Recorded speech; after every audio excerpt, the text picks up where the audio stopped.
Hi and welcome to another Let's Play. In this week, Andrew and I look at Operation Gunship, written in 1989 on the Amstrad Spectrum, and then in 91 as Firehawk on the ST Amiga and the NES. Hi, well, I've been up in the loft again, this time for Operation Gunship, and well, this is what I managed to find. So it's been 26 years, I believe.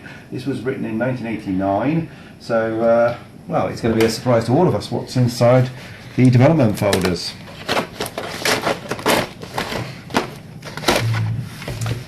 Yeah, well, as you can see, we developed on the Amstrad, so there's all the Amstrad discs. Let's just spill it all out. Hey, come on, careful, they're antiques. See what we've got here. Operation Gunship Master for the Spectrum. That's quite good. Spectrum. Gunship picture. Lots of nice Amstrad discs. This one's blank. And what's on that one?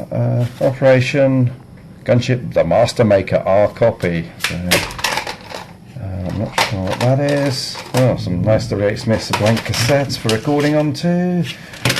Operation Gunship Spectrum graphics. I'll put that in that pile. CPM Plus. Oh, we're obviously onto PC at this point using PDS. There's the Amstrad Helicopter Gunship Simulator. You'll see. That's the assembly of the finished copy. Master date there is a 20. I think that's a 9/89, or is that a 7? No, it's a 7. So that's a 9. Oh, 20th of the 7th, 89. Yeah. So that'll be what, July. So and it was written and released in the late summer of 89. So let's have a look at the paperwork that's been left in here. We've got some old mastering instructions. We were using the DJL loader, which was written by Dave and John Looker. This was for speeding up the mastering and also making it less easy to pirate. That said, tape to tapes were quite common back in those days. So we've got oh, that's interesting. Look at this, Gunship Simulator. So that was obviously one of the proposed names at one point. A bit of a sprite listing and printout. Notes for the back of the box. So this was obviously to Stu Regan, who worked at Codemasters, laying out the back of the box text. And this was what he was given as suggestions for what he might want to put on the back. Here's the sprites all listed out. These were all generated in Panda sprites, as were all of our games. We could go to 256 different sprites, but here we look like we managed to squeeze everything into 128 sprites. Sound effects, all different keys and layouts, and oh, there's a cheat mode. Oh, look at this, there's a cheat mode. Fantastic. Right. It says top secret as well. Oh, of course. That's actually quite funny. There we go. Right, it's no longer a secret. I think people probably discovered that one a long time ago. Music specifications. This was so a different name again here. This was the instructions. This is Helicopter Gunship Simulator. That's fine. This would have been sent to David Whittaker. Basically, what all the sound effects that we wanted and the introduction music. The different sprite buffers, mastering instructions. Again, we seem to have 2 copies of that. 2 copies of that. What's this? Oh, we've actually printed something out. Actually typed something rather than Amstrad handwritten. Music, May 89. All of this. This appears to be all to do with the sound effects. Oh, wait a minute! Look at that. Any queries? Ring me, David Whittaker. Oh, this is how he provided the music to us, and this is his covering letter. So you handwrite your letters to him, and he types them back. We never did the music for any of our games. Originally, it was John Paul Eldridge, and then David Whittaker took over as we moved on to the Spectrum, because John Paul couldn't do the Spectrum drivers, and David Whittaker's brilliant at that. So that's fine. And look at this, we seem to have all the code printed out here. So the whole game fitted into probably about 20k of memory, but the actual program itself would have taken about I don't know, a third of that memory, maybe even a quarter, because basically you needed all the memory for the data, the graphics, sound. This was all Z80. I'm sure there's a lot of code in here which was actually sort of from previous games, like the sprite routines and the controllers and reading the keyboards and all that kind of stuff. We were very, very good at reusing code from previous games, although this about shooting bullets probably didn't come from any previous game. And there you go. I think that's Operation Gunship. And what did that translate into? A fantastic game that was bought in the shop, Operation Gunship, which let's show you what it looked like.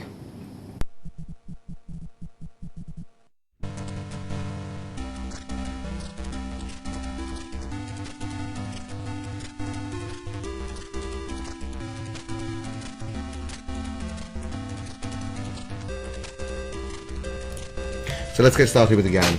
Okay, so scrolling down the map, which actually sort of loses reality a bit, but I have to say we couldn't help just doing sort of little tiny tech demos, almost for the sake of it. Kind of ruins the fact that it's supposed to be a view of the landscape. 8-way scroller.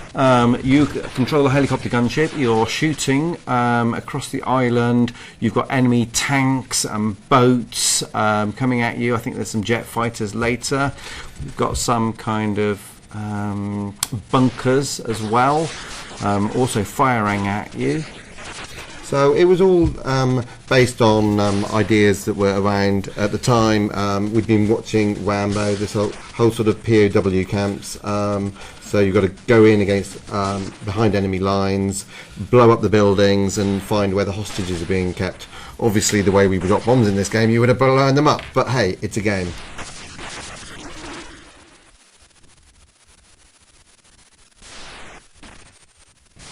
So it's interesting, you sort of hover over the little green men that are waving their arms, and you have to hover over them for long enough for them to sort of climb the ladder. We would have sort of liked to have shown them climbing the ladder, but you get the idea that you're giving them that time. Then you fly them back and you wait for them to get down into the safety of the base whilst the helicopter reloads out for another mission. And it has to top its bullets and bombs back up, because that was always a bit of a pressure as well. Don't stay out too long because you'll run out of bombs and bullets and you have to return to base to reload. So there's several maps in this game, so each map has a different number of people to rescue, prisoners to rescue, and we've got various enemies. So in the first level there's tanks and boats. In later levels you start to get jet fighters and heat-seeking missiles, which are quite fun to avoid. So with this 8-way scroller, you obviously can see what we were going for. It would just been really, really nice if the screen were able to be a larger scrolling area and much smoother. Yeah, well, we made it smaller because we were conscious that it just wasn't moving fast enough, so we deliberately added some more graphics around the side to try and reduce the size so that it wasn't trying to move so much screen, because we realised quite quickly that it's not going to actually run fast enough, which is a bit of a shame. I think the game would have been far more playable had we had nice hardware scrolling. There's a curious thing. I'm not sure why we did the numbering down the sides where we've got numbers and letters combined on both axes. That actually makes the coordinate system so difficult to read into. Why it's not alphabet along one axis and why we bothered at numbers. all, to be fair. It would have actually been a lot quicker and taken less processing to just not have it at all. It's actually quite distracting, I think. All the buildings obviously had a strength, which when you start hitting them with bullets or bombs, that strength is depleted. If it drops down to sort of no strength left, it explodes. And we had a lovely chain reaction system whereby an explosion could actually damage things around within a blast radius, so that you hit the end of a bridge with a bomb and you'd basically watch the whole bridge just blow out. Brilliant sort of collateral damage. Oh, absolutely. If there's a tank on the bridge, you take out the tank at the same time. Just like real life. Okay, I'm just taking the guys back to base. Okay, just dropping them off at the base so I can clear the helicopter, ready to get some more guys. Well, here's the Spectrum version. That's a beautiful loading screen there and picture from Neil Adamson. He was the artist that used to do all the loading screens for us. Interesting enough, we always used to have to do the in-game graphics ourselves because they were so linked to the way we were coding. Well, they were always very small cells as well. Never more than sort of 8 pixels by 8 pixels most of the time. The funny thing is we actually never met Neil Adamson because these were the days of sort of dealing just through the post with people and occasionally a phone call. So yeah, we've never met him. Obviously we couldn't approach the problem with the attributes within a scrolling screen, so we just accepted that it's all one colour. Got it quite nicely scrolling. We had to spend some time making sure all the sprites are well masked to try and make sure that they stand out, although arguably they don't stand out quite as well as they should. Oh, there's a nice bridge exploding. But I think it was a very novel game for Spectrum. I don't think people had seen this sort of game on Spectrum before, and there's quite a lot of good strategy to it. There's quite a lot of good AI. This was one of the things that we quite liked about it. If you watch, the tanks are sort of trapped to the roads. They can't move off the roads, and the boats can't move off the out of the sea, which is and they are quite trying to hunt interesting. you down and shoot at you. A nice chain reaction on that.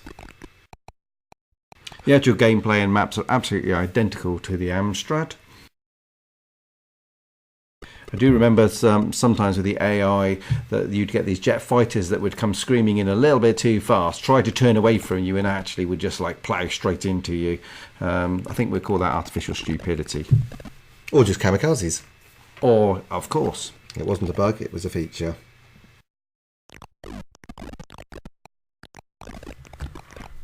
So, here's the backstory, or should I say cassette insert story. Operation Gunship.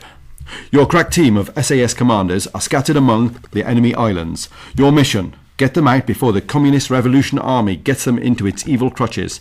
Heavily armed and shielded in the world's most advanced helicopter gunship, you'll be flying in fast and low, blasting through hostile enemy defences. Your outfit is counting on you. Don't let them down. The game is one of the most sophisticated battle simulations yet. Gigantic maps packed with islands, enemy bases, tanks, aircraft carriers, helicopter gunships, everything! Explanation mark. Yeah, okay, that's a sales speak. Well, it sounds cool. I think I'll buy that. I think it may have been a little over the top. It's marketing. So this game was inspired from a few different places. A few years previous, we'd been playing the game Xevious in the arcade. We really enjoyed that game, although we felt it was a little bit slow and a little too linear, whereas we were able to now make things 8-way scrolling. Another game that we had enjoyed a few years previous is Choplifter on a friend's Apple II. So we were sort of looking at combining these two games together. Interestingly enough, it says on Wikipedia that it's very similar to a game called Bungling Bay, but to be perfectly honest, never even seen it, so we weren't inspired by it, but it's hardly surprising that we were all inspired by the same things at that time. Of course, the other obvious inspiration was the gunships in Rambo. That was a very popular film. And, of course, it has to be said, Airwolf.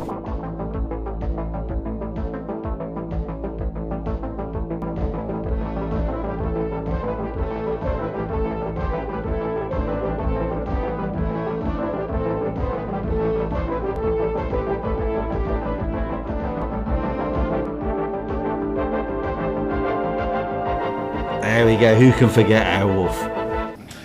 So, roll it forward a couple of years, the year's 91, and we were quite frustrated that with Operation Gunship, while the concept was quite cool, with the scrolling and the speed of the machines just really weren't up to it. So we moved on to the NES, Nintendo Entertainment System, which had hardware sprites and hardware screen scrolling. So we decided to revisit Operation Gunship and rename it to Firehawk.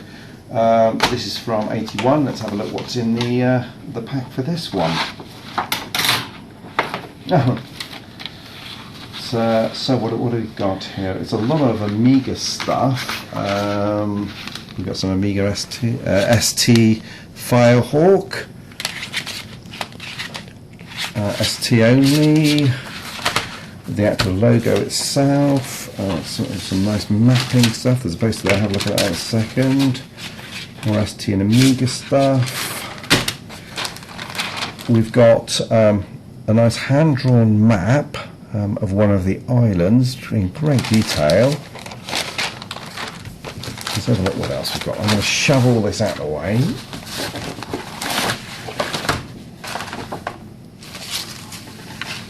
We've got some maps here. I recognise that map. I'll be level 3 then, otherwise known as the UK. We've got another one here. Some more maps here. Some more maps. Oh right, this is interesting. This is obviously the concept for one of the advertising posters or adverts in a magazine.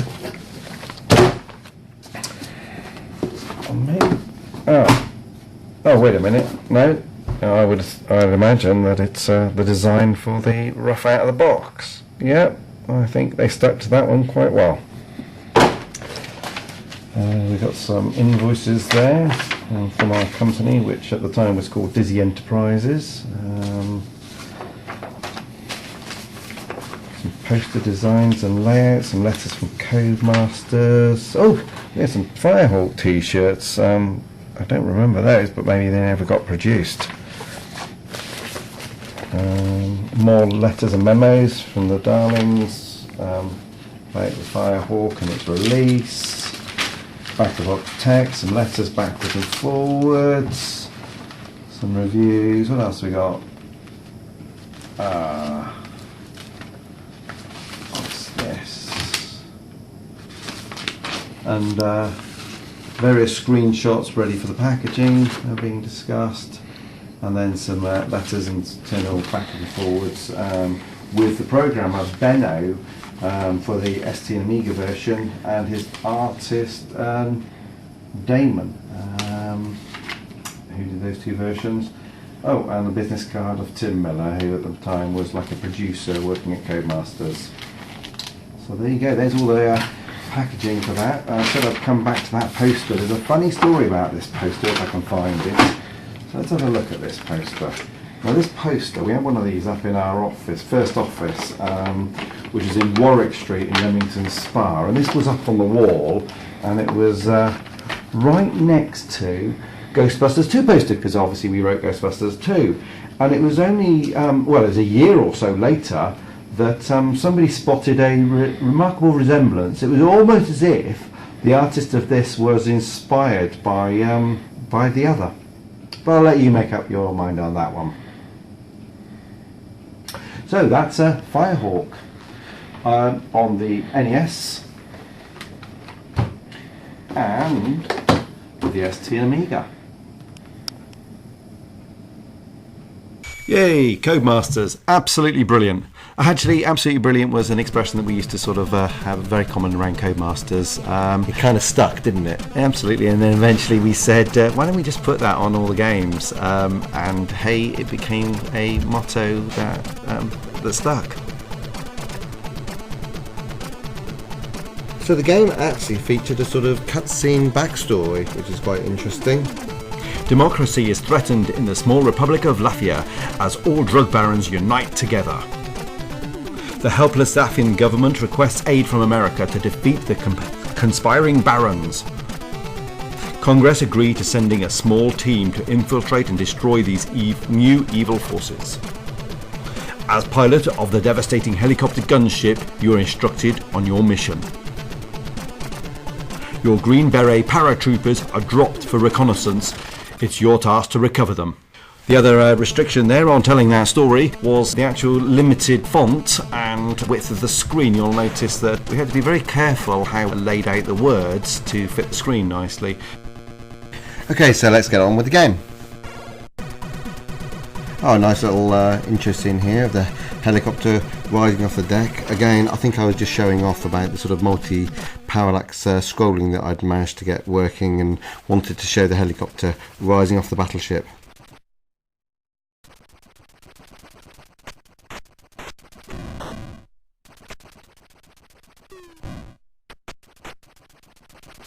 So I don't know if people know about the technical restrictions of NES. It's the game that Mario first came out onto, but it is actually quite restricted. I do remember spending quite a lot of time showing off, trying to scroll and parallax and get the most out of the few sprites you can move around the screen.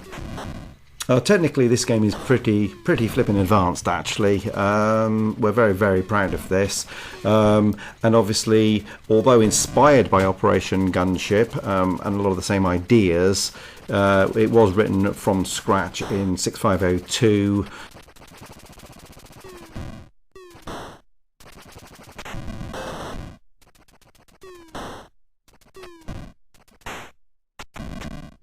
Flying around our island, the scrolling was so much nicer. Interestingly enough, this game actually wasn't written on the Commodore 64, and I think this could have actually been done and looked pretty similar on the Commodore 64, because I know the NES and Commodore 64 was quite similar. Anyway, so in the game you're flying around, dropping bombs, shooting bullets behind enemy lines, as it said.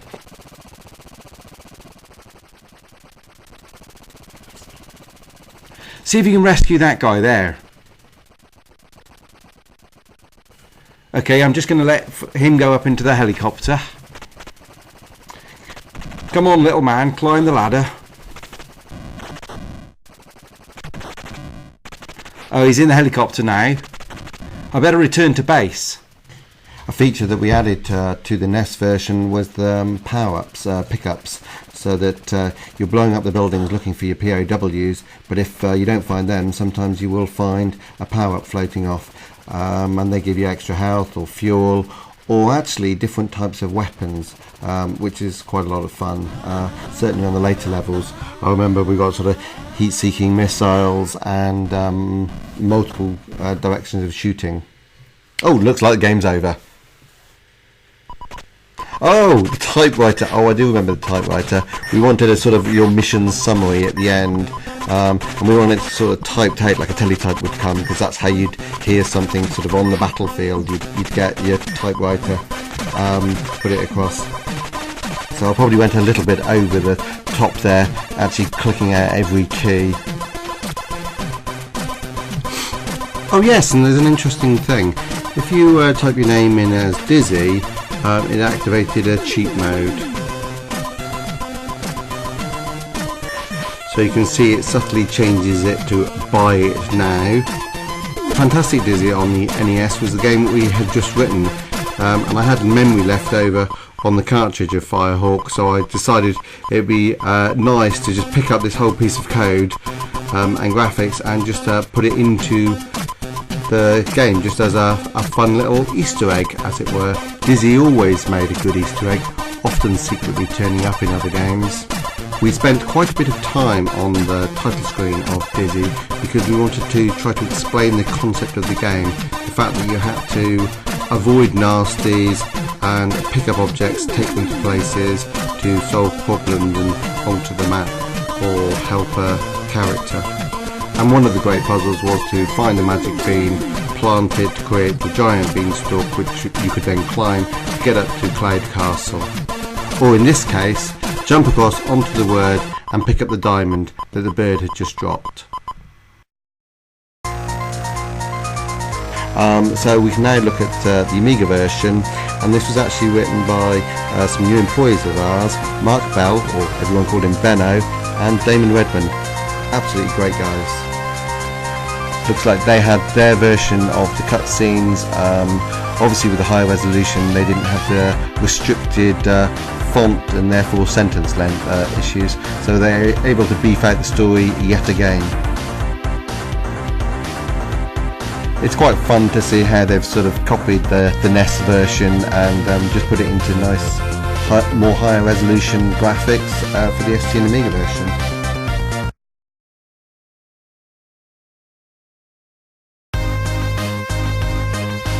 So Firehawk was written at a time where we decided that we were going to set up a company that actually employed people as things were getting more serious and we needed better graphics and we wanted to go onto more platforms that were coming out.